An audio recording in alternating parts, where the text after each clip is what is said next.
All right, no intro. We got most disturbing crime to happen in the Sonic community.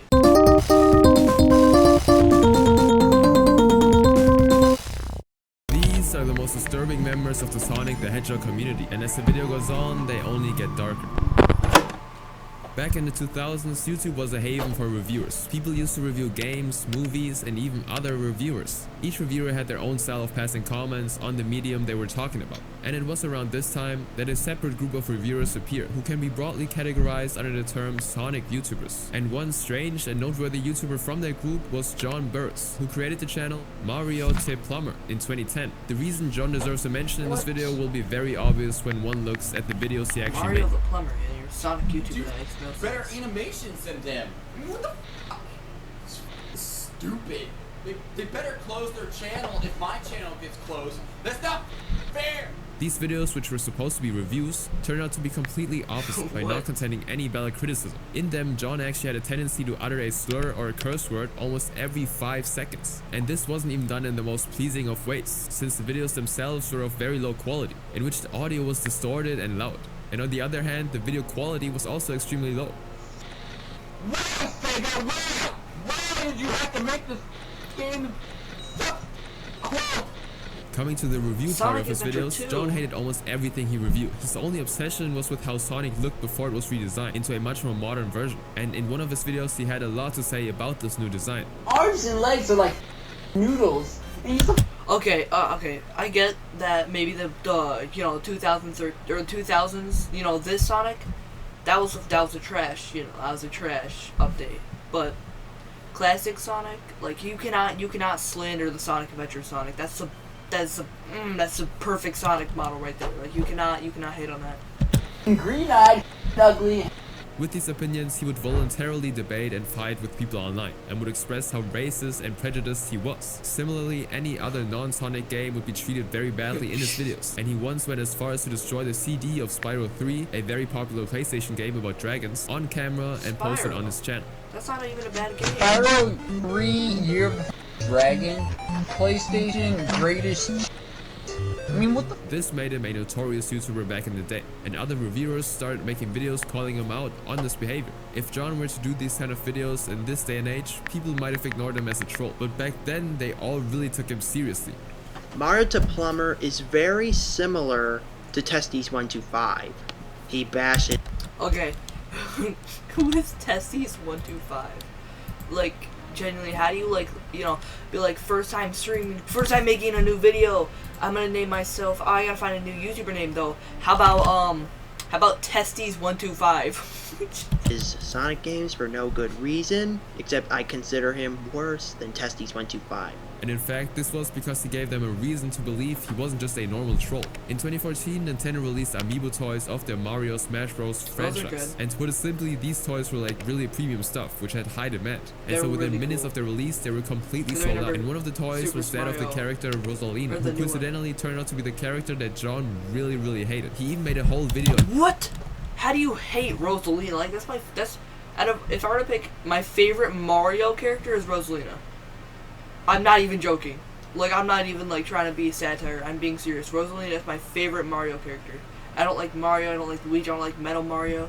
I don't like Koopa. Yoshi is also my favorite. I like Yoshi and Rosalina. Those are my She favorites. ranted in a detailed manner about how Rosalina was a bad character and how her design was just awful. This is not a Mario character. She was meant to be a influence for the people that got off to her, who made her at the studio or whatever, and she is also meant to push forth the moan movement, which is just Japanese waifu characters talking in a bunch of moan. But this would pale in comparison to what he would do next. In the same year, he spent $4,000 to buy all the Rosalina amiibo toys he could, not for reselling or collection purposes, but with the sole intent to reduce the availability of those toys, so that someone who was actually a fan of the Mario franchise wouldn't actually be able to get their hands on them. And he also made sure that this intent was known to everybody by posting pictures of himself with those toys. That's how much he hated anything modern about Sonic. But eventually, he actually ended up facing consequences for what he did, when one group of Rosalina fans was so angry with him that they literally doxed him by exposing all his private information, and they even hacked into all of his email accounts. have people threaten to leak my personal information, which, you know, I got my daily email for gaming hacked, which had my real information and location. After all of this drama, John made a video which delivered a shock to a lot of people. Like opinions such as or something like that, it's an exaggerated factor, but I do believe characters like Palutena and Rosalina are designed for that core factor. In the video, he admitted that everything he did on YouTube for the past 5 years had been an elaborate lie just to rile people up. And the response to this was actually quite surprising, since many people thought John was impressive for pulling off something like this. Now, for most of the later parts of the 2010s, John would disappear, but he would make his comeback in 2023, now battling a little less for Sonic's classic design. At the same time as John, there was another YouTuber who was making reviews like him, but whose style was very different, and he would get into much more serious trouble because of this. Amongst the multitude of reviewers who were talking about Sonic. Okay, no, it's okay. All the names in this video so far gotta be some of the dumbest thing. Mario Tet Plumber. Hot Chick. What'd that even say? Because of this. Hot Chick Heaven. What could this possibly be about?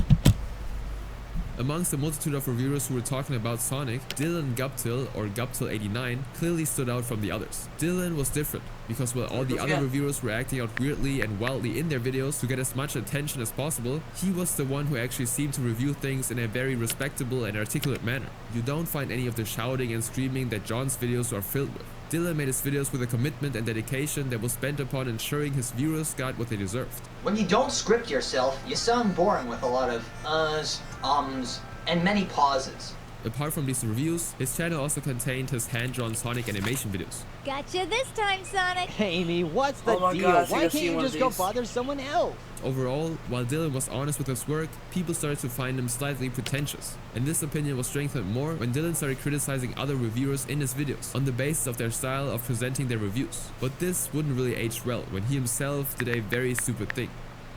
To this day, there's one video of his that is always brought up in discussions about him, and that one is where he rates the hotness of female characters in the Sonic universe, which he also called Hot Chick Heaven. Speaking of females, the Sonic universe might also be classified as Hot Chick Heaven because there's such a mess of very beautiful and tough women that it'll make you love the franchise even more. On the surface, this might seem like some weird YouTuber doing weird ratings, but it was more than that back in the day. To begin with, rating females in the Sonic universe made Dylan seem like a furry, because Sonic characters are literally anthropomorphic hedgehogs, and so this was as weird and controversial as it is now. Secondly, another important thing was that one of the characters, Amy Rose, was only in the Sonic universe, which obviously made people call Dylan a PDF file. And so at one point the criticism and ridicule got so bad that Dylan himself had to delete the video entirely. But a few years later he actually remade the video, this time offering an explanation at the beginning. Now I want to get one very important thing straight. There's nothing even remotely, or quote, about this list, and there never was. Now over the years the opinions about him changed. People started to criticize him less and less, and wondered whether Dylan was someone who was way ahead of his time actually. And there are multiple comments saying stuff like, I love how nobody can tell if Guptill89 meant this video completely seriously, or if he was 13 years ahead of his time in irony and posting. But unlike Dylan, who denied loving Sonic characters in a very weird way, this next man took his obsession to another level. Princess Sally is real. No, that's not a person in a costume. That's Sally Acorn in the flesh. And fur. And bone. Sally Acorn was a significant character who appeared in the Sonic the Hedgehog comic series, published by Archie Comics. While Sally had considerable popularity through the comics, her real claim to fame was during one incident regarding an artist who was inspired by her in a very strange way. In 2009, a user named Great and Dine posted an image to DeviantArt, which is a website for artists and art enthusiasts who talk about and post their drawings. Something like Reddit, but only for art. The image Great and Dine posted was a photo of a Sally Acorn life-size plushie. Now while there are a lot of life-size plushies, this one managed to grab everyone's attention because of how real it looked. Many people even thought that it was someone in a fursuit, before Great and Dine eventually clarified that it was an actual doll. But there was actually more to it. On the surface it looked slightly creepy, and people assumed that it must be one of those dolls that people use to have fun, if you know what I mean. People expected such a doll to be stuffed with cotton or some fiber, but that wasn't the case here. This doll had a whole internal framework that eerily resembled a human skeleton, and this is where people lost their minds and started calling Grayendine a creep and a pervert. More than the fact that he'd built such a doll, people were offended at the fact that he allegedly decided to do it with human bones. And they started flooding him with messages about how he was creepy and evil for doing something like this. And naturally, people started categorizing him as a furry, which further worsened his reputation. But they were all kind of wrong. It turns out, according to Grayendine, it was all wood. In a message on his profile in which he was visibly frustrated with all the hate, he wrote, "Warning, by posting stupid empty accusations on my page, you're openly admitting that you are a stupid moron. Okay, one last time. For all the Did you really censor stupid, or does it say something else? I think it says the F word. I think it says fucking. Like, idiots who feel the need to express an unearthly compulsion to say something about me, having used a real human skeleton to make a doll. I have some very bad news for you. You do not possess free will. You simply lack that property of sentience." In another post, he went into details about the materials he used for the doll. While his skills and creativity impressed many, some were still in disbelief over what he did. They claimed he was sick for trying to create something like that, while others didn't buy the not real. That's still weird. Like, even if it is fake, which I highly doubt it is, there are better places why to would be you make a hot. skeleton? The bones Like thing. what? They claimed that he really did use actual human remains, and the ones who did believe him still went on to question why he would ever make such a thing. What the blue F is wrong with you? Nothing that comes to mind, but thank you for your concern. Ignoring every criticism he got, Grayendine went on to update the people on the Sally doll, which was clearly a project he didn't plan to stop soon. Once in a while, he would post pictures of Sally in inappropriate clothing, which wasn't well received by many. And when one user asked him why he portrayed Sally in such a lewd manner by giving her inappropriate and unnecessary organs and clothes, Grayendine replied with, "I like them, and lingerie. Simple question, simple answer." and Grayendine might still be working on his doll, but for now there aren't any updates. In September 2025, he gave a minor update about how he was working on a fursuit mask. This time he crafted an almost real skull out of wood. But Sally wouldn't be the only Sonic Universe character whose fame would be overshadowed by things her obsessive fans did. Even Tails suffered this. The least criminal. Oh no. Okay, so what I first thought of when I saw this, when I saw that photo was, there's a story I heard. I don't know if it's it, but I'm not gonna explain it. If they don't explain it, I'll explain it. But there's this thing I once saw. It was a way back then. It's like OG Sonic. My bad. That's my chirping sound.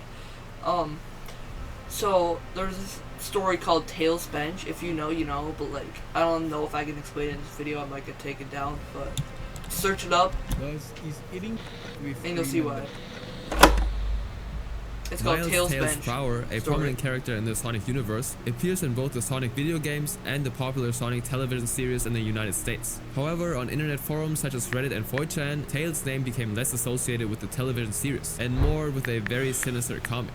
This began in 2015 when a picture of Tails appeared on 4chan and Reddit. In this image, Tails was seen sitting on a bench in a park, and while it seemed totally normal, some reactions were quite different. People started responding negatively to the post, as if it was a sin to even look at this apparently normal image. This confused many, as it seemed like this picture was actually a part of something that the majority didn't know about. So many users decided to do some digging to find the source of that image, and this proved to be a very bad decision. The source of the picture was a highly disturbing comic titled Two Babies One Fox, a reference to the infamous internet video Two Girls One Cup, about which the less said is better probably. Describing this comic in detail would get me absolutely banned from YouTube, so I'll do my best without going against YouTube policies. The comic starts with Tails sitting on a park bench and watching two kids playing. He seems to think of something devious and goes to interact with the two, after which he convinces them to come with him to a secluded spot in the park, and you probably know where this is going. Once there, he basically performs unspeakable acts with these two, who are portrayed as if they are enjoying what is being done to them in the comic. And on top of it, Tails not only inappropriately interacts with them, but also does this stuff with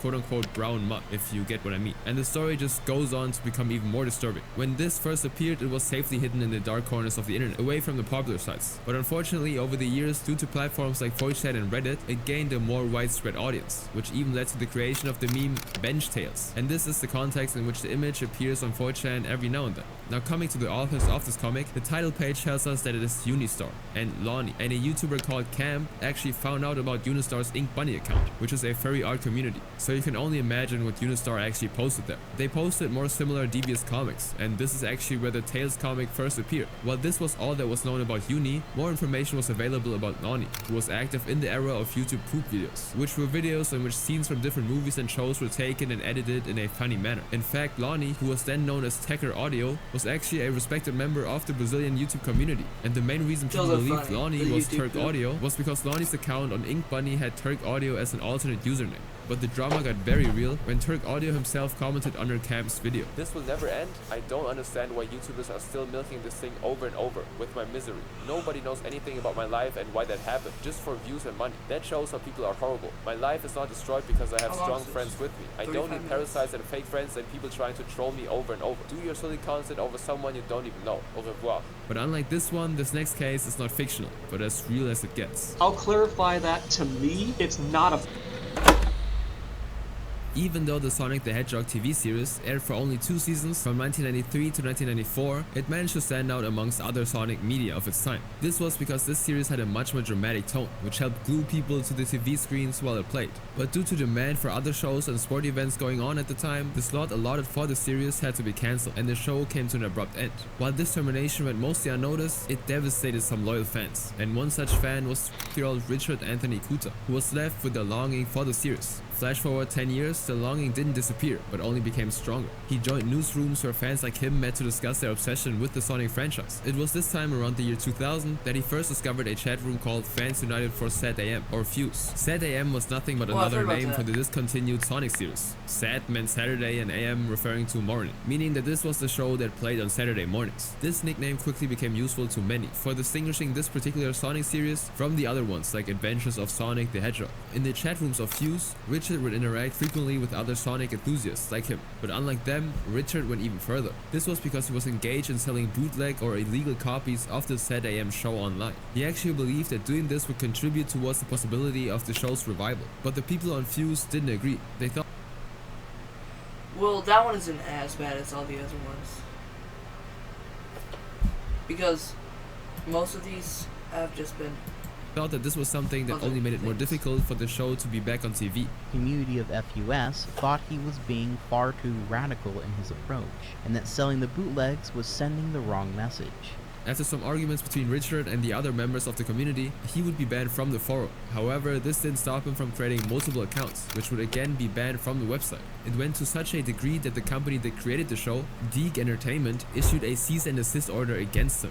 This whole exercise of Richard creating different accounts and getting banned was so frequent that the moderators even created a special ban user group titled Somniac is a Loser. After a lot of discussion, they eventually decided to give him the pass though and let him stay on the server, but even then he managed to botch it by deciding to take things into his own hands regarding the revival of the show. He claimed that he'd been working for quite some time on a Sad AM movie script, which he pitched to Sega, the company that created Sonic, and surprisingly, he also claimed he'd received a response from them. Hi Rich, I just returned from Japan, and we did discuss the Sonic movie, either for a theatrical release or straight to DVD. Sega Japan is considering several options on how to develop a Sonic movie or new TV show, and it's a decision that will not be made quickly. They do feel that a new project should be developed in the West, as Sonic is considered a Western property. It's never been that popular in Japan. However, they've placed their idea in the pre-greenlit stage, until you can submit the details regarding your place in the project. Encouraged by the prospect of himself being the creator of a Sonic movie, Richard began talking about his potential project as if it was done and ready. He boasted in the Fuse forum and again ended up annoying the whole community, but very soon he would again be contacted by Sega, this time for different reasons. I just want to make clear that Sega has not relinquished legal consent to you in any way to pursue the production of a Sonic movie, and it's not appropriate for you to suggest that Sega has done so. We've merely spoken about your interest in securing financing and producing a Sonic movie. You cannot represent yourself as the Sega-sanctioned producer of a Sonic movie. I want you to correct the situation immediately on both the animation forum and on your website and in any other forum where you've posted. This is not acceptable. And this blunt message from Sega managed to silence Richard for a while, before he made his appearance by posting an update about his upcoming film. And as suspected, there wasn't actually going to be any film. I know I've been secretive about this for a while and even received backlash last year for it, but considering the recent events, I don't see the harm in coming clean. Sega of Japan finally made their response, but the situation is bittersweet. To avoid actually posting the entire email, I'll post an excerpt. I regret to inform you that we're already in talks with a third party for a production of the Sonic feature. We often receive an interesting offer for the Sonic movies, whether directly or through Sega of America. Well, there you have it. Sega of Japan are in talks with a third-party company regarding a feature film, but unfortunately it will not involve me. While some consider this to be the end of Richard's presence on the forums, some had more things to say. One user, Kyonex, noticed that Richard's design for some characters was plagiarized from his drawings. This was the design of the character Dr. Robotnik. When confronted by the artist, Richard decided to put the blame on the artist he hired to do the drawing, Rock. But Rock wasn't going to let this happen. In a long post, he admitted that Richard actually gave him Kyonex design as inspiration, so being exposed by his own team left Richard in an increasingly embarrassing position and made him quit the forum. I won't be posting here anymore. But this announcement would prove unnecessary, as he would be banned the same day. But a month later, Richard would be back on a few other forums. But his chapter was mostly closed, until it wasn't, thanks to a website known as Encyclopedia Dramatica, or ED. ED was created in 2010 by Sherwood de Gripo, who decided to archive all the internet drama. The kinds of drama range from trolling incidents to gore content.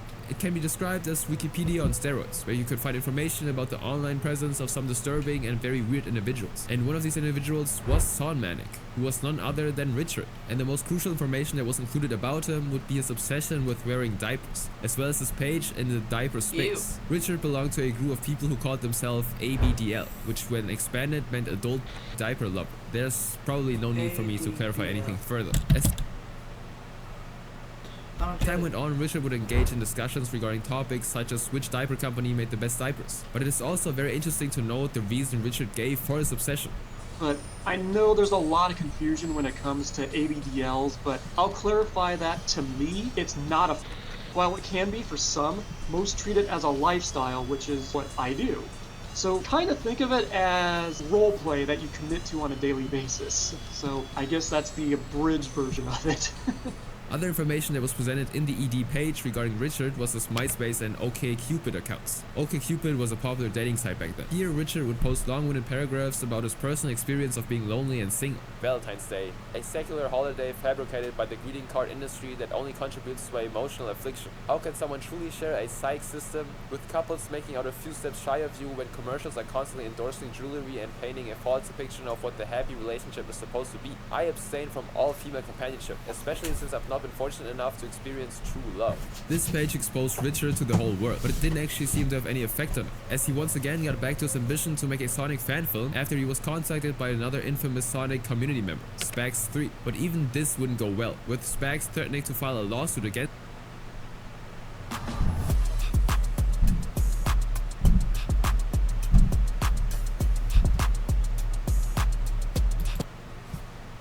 Richard for a business issue, and like any other fight on the internet, nothing came out of it. But despite all of this, Richard's attempt to make a Sonic film continued, and he ended up annoying the headquarters of Sega. In 2009, they sent him another cease and desist notice to stop him from pestering them continuously. This blow was huge, as Richard would stop posting on the forums again, only to appear on another site, this time on YouTube, under the username A Not Hall Resident.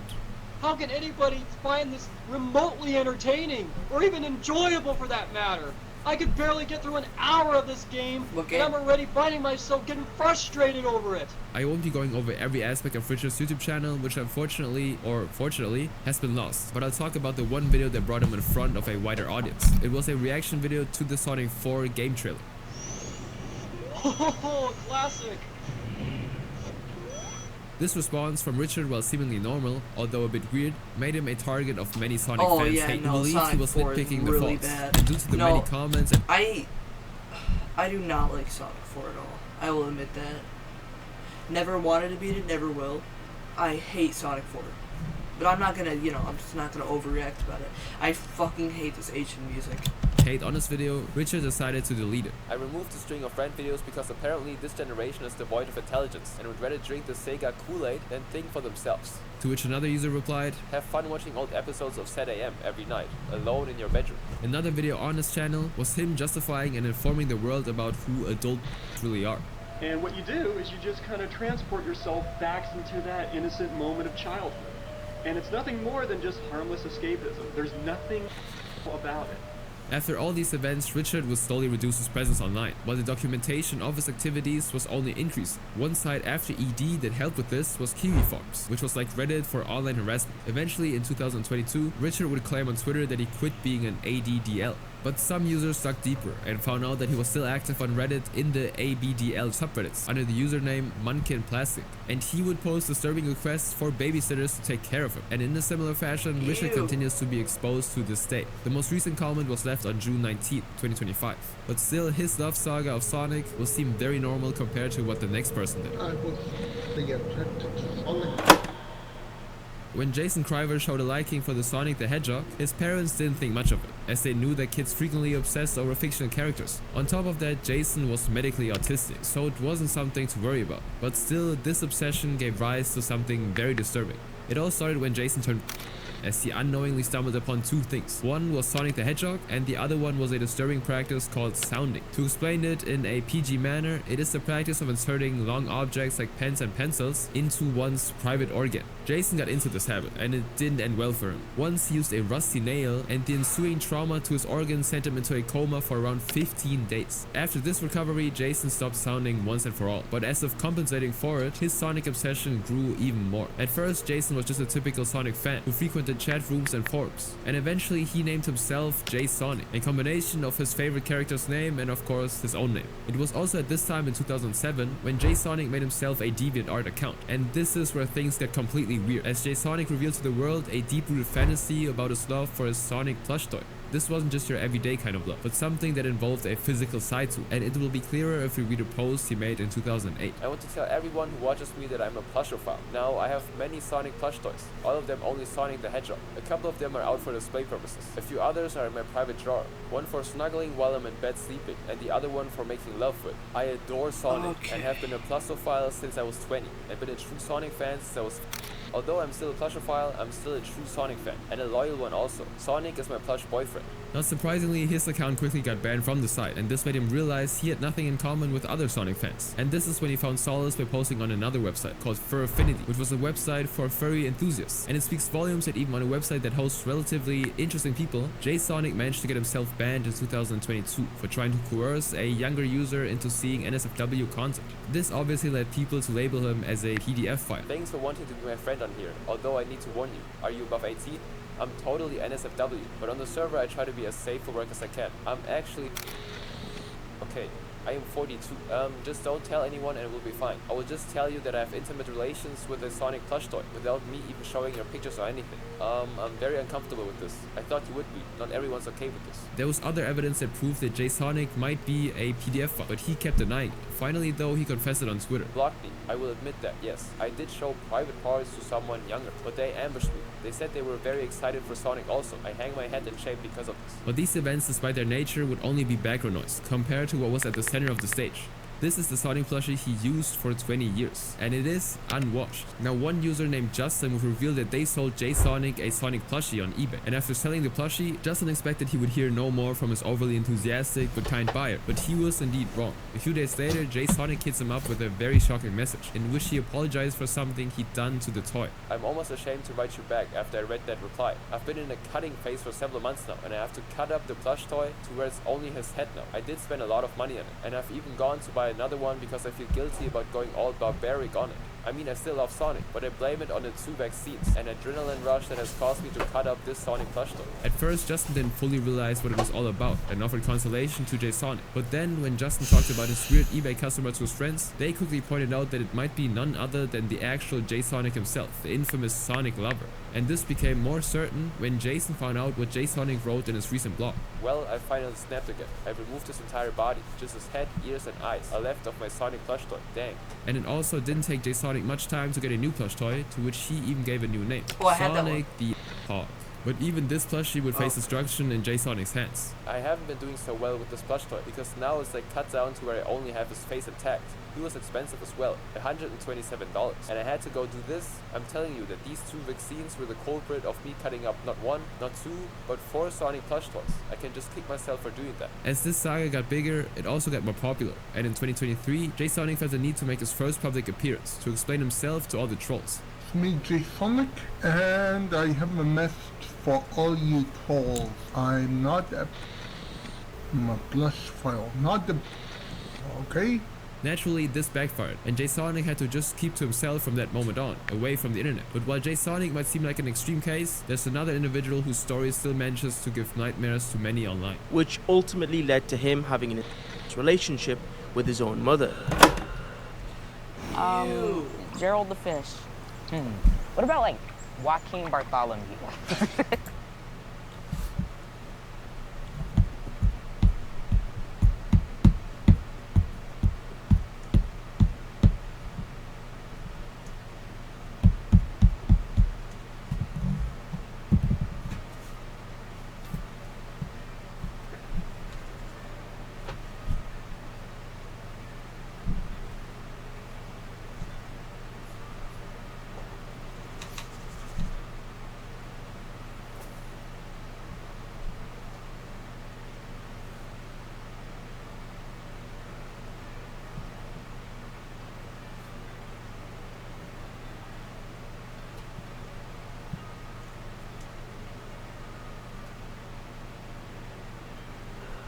On August 1st, 2021, officers from the Henrico County Police Department get an order to arrest an individual who was residing in a hotel. And when officers knocked on the door, it was opened by Christina Chandler.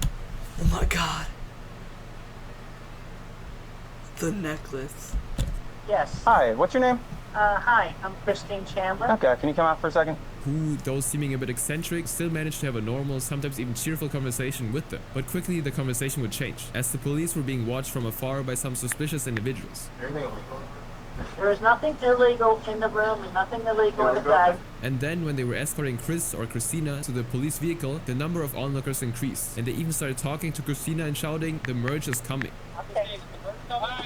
It's happening now. We're on the very last leg. This confused the whole team of police, who weren't informed about the dark history of the individual they were arresting. Christopher Weston Chandler was born in 1982 to Bob and Barbara Chandler. While this was a happy event for the couple, it was something that was filled with misgivings since the beginning. For starters, Bob was 42 and Barbara was 50 when Chris was born. This high parental age raised the chances of the child having some developmental delays or other abnormalities. And sadly, this is exactly what happened as Chris was diagnosed with autism. But at the beginning, nothing of this nature was apparent in Chris. Another issue was that Bob and Barbara were both alcoholics, who frequently hired a babysitter named Rosh to keep an eye on their son. While she was mostly nice to him, Chris would later blame her for his autism in his early YouTube videos. And I came over to her and said something, and she was kind of angry at me because I interrupted her phone call. That she locked me in the room for nothing but toys, and she just locked me in there. Well, that's how my autism began. Chris' high school phase was important because this was the time he first encountered Sonic and realized that by mixing two fictional characters, he could build others. And this is when he created a character that would go on to become something synonymous with it. It was a mixture of Sonic and Pikachu, and the reason he created it was for a class project in which students weren't allowed to use copyrighted characters. And finally, Chris used two copyrighted characters to create a new one.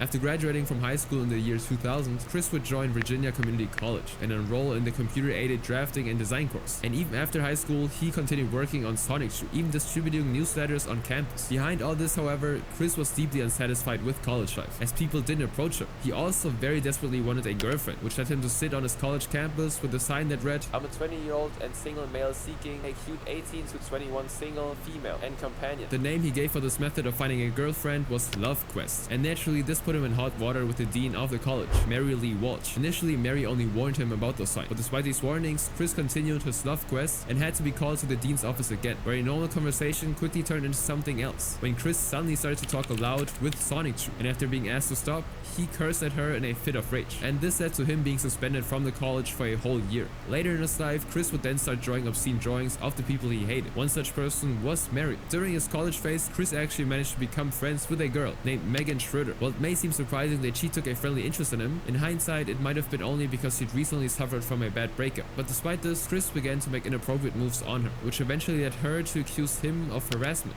All the ups and downs in Chris' life resulted in him escaping this reality by creating comics, and this would be the Sonic Shoe comics. Although initially it was only meant to be about this one fictional character, slowly real incidents from Chris' life started seeping into it, and after some time, even the comics started affecting his actual life. Sonic Shoe was first noticed by some users on 4chan who stumbled upon it by chance, and this led them to the creator, who was Chris. Another instance of Chris' early fame was when one user who went to the same college as Chris posted on this Something Awful forum about the Love Quest incident. "This guy used to leave business cards at my school's library, where he would hang out for hours looking for a boyfriend-free girl. This is how I first learned of him. From here I developed something of an obsession, culminating last summer when I made a special trip to a gaming store and local hangout where he posted he would be. He was very bit as interesting as I'd imagined. I present to you Sonic Shoe. This post wasn't even related to the real topic of the thread, but it still ended up interesting so many people that they created a separate thread topic for him. And without Chris being aware, multiple people online started to take an interest in his story and comment. And this cascaded into the creation of an ED article on it by Jason Hanwell. Now Chris eventually found out about this, and when he did, he wasn't happy because he found the article to be damaging to his reputation. To counter this, he would release a YouTube video naively asking the creators to remove the ED page on it. Take them down, please. I'm asking. As an innocent victim of misunderstanding, just take down your web pages or add them to positively better reflect my feelings as an individual. But of course, this didn't end up happening, and enraged, Chris began adding weird things to the page, and one of these was a drawing of him doing a very inappropriate thing to his friend Megan. While this was posted to damage the ED page, it ended up backfiring, as Megan found out that Chris had been drawing her like this. Chris initially captioned the pic, "Your sister has something for me." This led many to imagine that it was Chris' own fictional sister named Krista. The caption was meant for John Schwerber, Megan's brother, whom Chris mistakenly believed to be behind the trolls. Megan obviously lost trust in Chris, even though he promised never to do something like this again, but their friendship ended, and so people got more of a reason to continue trolling and pranking Chris online. One of the most shocking pranks committed on Chris was when people made him believe that he had an online girlfriend named Blanca Weiss. This identity was created by 3 users: Ricky. Whether you're backing up your home, exploring the outdoors, or powering the job site, Ricardo123, Icarus69, and Nurse Iki-chan, who under the guise of Blanca emailed Chris. Believing it to be a real girl, Chris began doing anything to please her, and he went as far as photograph himself in his own mother's underwear. But the real objective behind all of this was to get Chris to give them his Sonic Shoe medallion, one of his most prized possessions. This necklace, which he wore almost every time, became part of his trademark style and his identity, and the pranksters asked Chris to send this exact medallion, and Chris, thinking this would increase his chances with Blanca, sent it. Inevitably, Chris was deeply hurt when his quote-unquote girlfriend posted a video of slowly breaking the medallion to pieces on YouTube. And this opened Chris's eyes to the fact that he had been trolled all this time, which led to him being even more depressed, added to the fact that he was alone with his widowed mother after his father died in 2011. Chris came to realize how his online persona was affecting him, so he stopped responding to trolls and stopped frequenting the online forums. But this still didn't stop him from igniting drama in his real life. In October of 2011, Chris and his mother Barb were arrested for assault on Michael Snyder, the manager at the game store that Chris frequented and where he had a long history of causing trouble, and so he was banned from entering it in 2008. But upon hearing that the management had changed and assuming that Michael wasn't employed there anymore, Chris and Barb visited the store. But unfortunately, Michael was still indeed there, and they exited the store, but not without injuring Michael by dashing him with their car. When the police were called, Barb even assaulted the police officer, and the ensuing legal battle sucked much of the money that Bob had left, leaving the mother and son in deep financial crisis. In response to this, Chris started selling his artwork on Facebook to his fans, but the money he actually got, he spent irresponsibly on buying toys to place in his already crowded room, in which he spent more and more time, as the little friends he had started to abandon him one by one.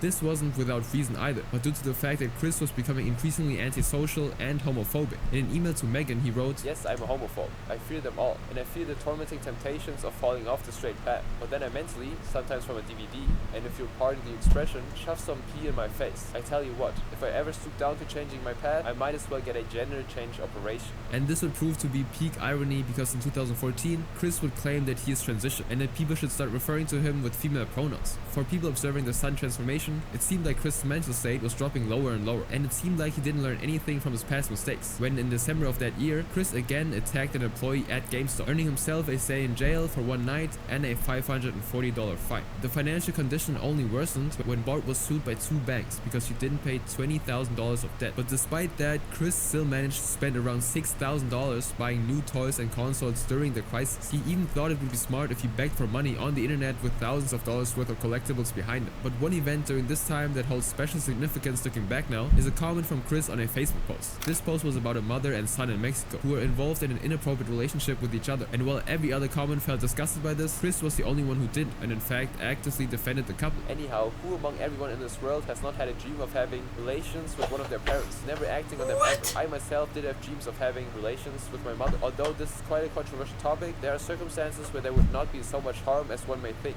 feel, or believe. To which the user replied, Christine Weston Chandler, I'm sure I don't need to say this, but don't engage in this. It's a mistake you'll never be able to take back. I have not and I would not. But then came the COVID-19 pandemic, when people were restricted to their hopes. Chris was fed up with his failures of getting a girl, but no one imagined to what length this desire for a woman would take him. On the night of July 27th, 2021, Chris, while on a call with one of his friends, Bella, who was in fact a troll, began to confess about what he and his mother were up to. And hearing these details, Bella immediately started recording the call, and after that even took screenshots of the chat. It seemed like Chris was always itching to publicize the fact of his relationship with his mother. In his chats, he went into extreme and disturbing details about how he made his mother happy. With enough evidence at her hands, Bella released this information publicly, which caused such outrage that people who didn't even know the whole Chris Chan story started talking about it. And so in no time, Chris and Barb were separated by authorities, and Chris went on to stay in a hotel, and this is where the Henrico Police Department arrested him. He was eventually charged for engaging in inappropriate relations with family members. And while awaiting trial for a felony, Chris began acting in more extreme manners by claiming that he was Jesus and that the merge was happening. For Chris, the merge was an apocalyptic event when the world came to an end, and he was made God. Observing this very behavior, the trial was postponed, and Chris was sent to a mental institution instead. In 2022, there weren't any news about it, and people speculated that this might be the end of the saga, but it wasn't. In March of 2023, after spending 2 years in jail, Chris was released, all thanks to his lawyer, Dale Halberg,